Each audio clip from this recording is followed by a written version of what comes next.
Man United insiders explain why Ralf Rangnick was denied January transfer for new striker. Manchester United boss Ralf Rangnick has admitted he wanted a new striker when the transfer window was open in January.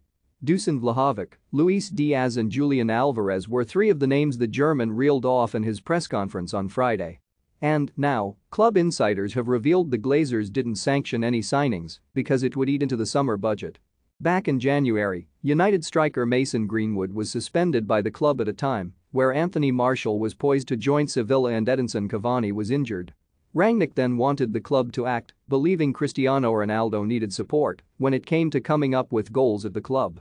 But United ultimately didn't sign anybody and, since then, have endured a nightmare campaign. Now, the BBC say that club insiders have revealed the Red Devils didn't act because the funds would have come out of their budget for the summer. United, historically, rarely do any business in January. Bruno Fernandes, Odion Ayalo and Alexis Sanchez have been exceptions in recent years, touching down from Sporting Lisbon, Shanghai Shenhua and Arsenal respectively. Erik ten Hag, Man United's 25-man squad for next season with 6 signings. The Red Devils instead prefer to use their funds in the summer before the commencement of any new Premier League season.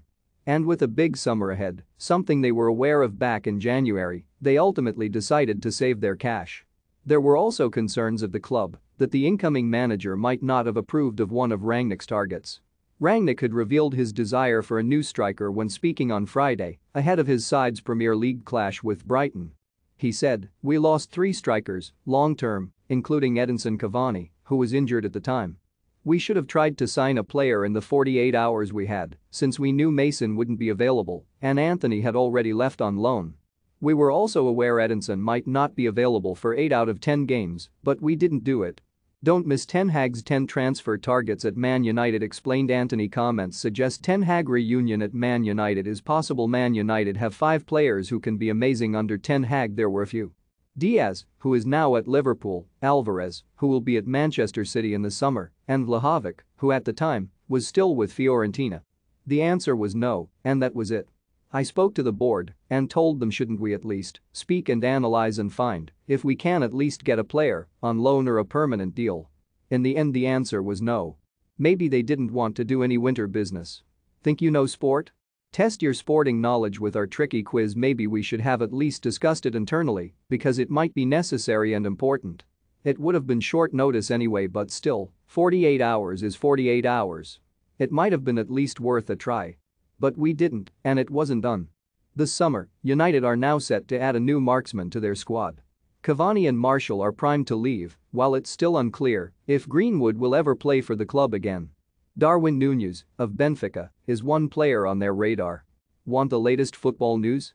Join our brand new Facebook group by clicking here, and they've also been linked with Sebastian Haller and Lautaro Martinez, who have impressed for Ajax and Inter Milan respectively. A new striker won't be the only arrival at United this summer as they gear up for the start of the Erik ten Hag era. A centre-back is wanted to partner Raphael Varane, with the futures of Harry Maguire, Eric Bailly and Phil Jones up in the air. United are also open to adding a full-back to their ranks as well, particularly given the inconsistent form of the likes of Aaron Wan-Bissaka, Diogo Dalot and Alex Telles. And a midfielder is a priority at a time where Paul Pogba, Juan Mata and Nemanja Matic are all set to leave.